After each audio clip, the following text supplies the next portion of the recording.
Hello everyone, welcome to Mudrika's cook. આજે હું તમારી સાથે શેર કરીશ મોઢામાં મૂકતા જ પીગળી જાય એવા ગુંદર પાકની રેસીપી. આ ગુંદર પાક એવો બને છે કે દાંત વગરના વડીલો પણ મન ભરીને ખાઈ શકે છે. તો ચાલો રેસીપી શરૂ કરીએ. તો તેના માટે મેં આ 600 ગ્રામ ઘી લીધું છે. એની અંદર 700 ગ્રામ જેટલો ભાખરીનો લોટ ઉમેરી દઈશું. લોટ ઉમેરી અને ઘીમાં શેકી લઈશું. તો અહીંયા લોટ મીડિયમ ફ્લેમ પર શેકવાનો છે અને ગોલ્ડન બ્રાઉન થાય ત્યાં સુધી શેકી લઈશું. અહીંયા આપણે ભાખરીના લોટનો જ ઉપયોગ કરવાનો છે. એનાથી આપણો ગુંદર પાક છે એકદમ મોઢામાં મૂકતા જ પીગળી જાય એવો બનશે. પણ જો તમારે ઝીણો લોટનો ઉપયોગ કરવો હોય તો તમે કરી શકો. પણ ઝીણો લોટ જો ઉપયોગ કરતા હોય તો જ્યારે લોટ શેકાઈ જાય ત્યારે એની અંદર મલાઈનો ઉપયોગ કરવાનો છે. એનાથી ગુંદર પાક છે એકદમ સોફ્ટ બનશે. તો અહીંયા ધીમે ધીમે લોટ શેકાતો જાય છે અને ફૂલતો જાય છે. જેમ જેમ લોટ શેકાતો જશે એમ એમાંથી ઘી પણ છૂટું પડતું જશે. અને અત્યારે જો આ લોટ છે એ હલકો થતો જાય છે એટલે ધીમે ધીમે શેકાતો જાય છે. 20 મિનિટ જેવું થઈ ગયું છે અને આ રીતનો લોટ શેકાઈ ગયો છે.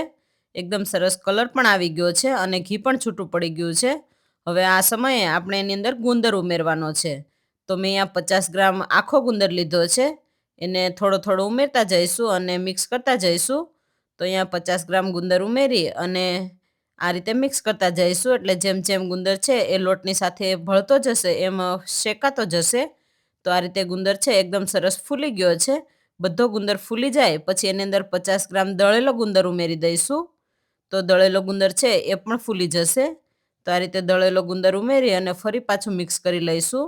અહીંયા જેમ ગુંદર ઉમેરીશું એમ આપણું મિક્સર છે એ થોડું થીક થતું જશે, કેમ કે ગુંદર છે એ ફૂલતો જશે. હવે એની અંદર 80 ગ્રામ કાજુના ટુકડા, 80 ગ્રામ બદામની કતરંજ ઉમેરી દઈશું. 100 ગ્રામ છીણેલું કોપરું લીધું છે એ પણ ઉમેરી દઈશું અને બધી વસ્તુને મિક્સ કરી લેવાની છે. અહીંયા બધી વસ્તુ ઉમેરી અને તરત જ મિક્સ કરીશું. ગેસની ફ્લેમ લો રાખીશું. તળિયે બેસી ન જાય એનું ખાસ ધ્યાન રાખવાનું છે. તો અહીંયા બધી વસ્તુ બરાબર મિક્સ થઈ ગઈ છે. હવે એની અંદર સૂંઠ પાવડર ઉમેરવાનો છે. તો મેં અહીંયા 2 ચમચી સૂંઠ પાવડર લીધો છે એ ઉમેરી દઈશું. સૂંઠ પાવડરથી ગુંદર પાકનો ટેસ્ટ છે એ ખૂબ જ સરસ આવશે અને સાથે સાથે શરીર માટે પણ ખૂબ જ ફાયદાકારક છે.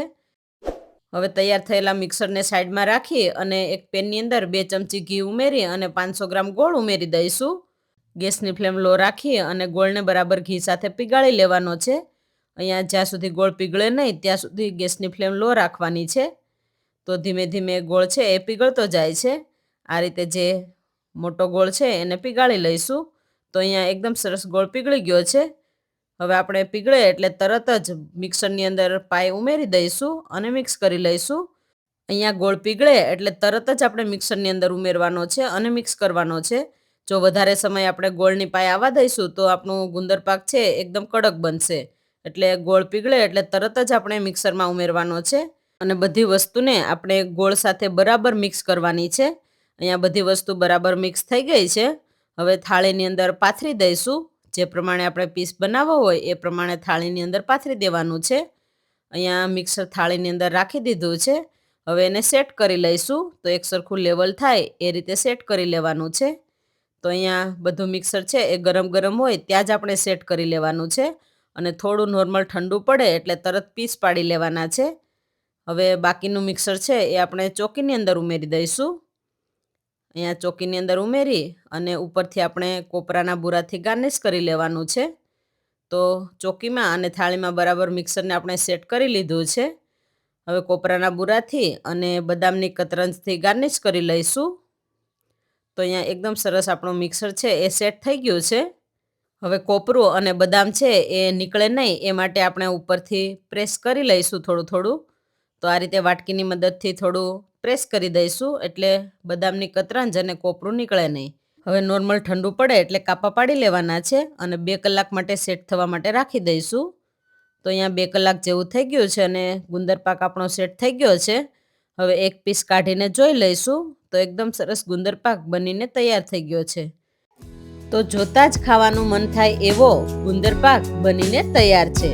તો તમે પણ આ શિયાળા સ્પેશિયલ ગુંદર પાકની રેસીપી જરૂરથી ટ્રાય કરજો. Thank you.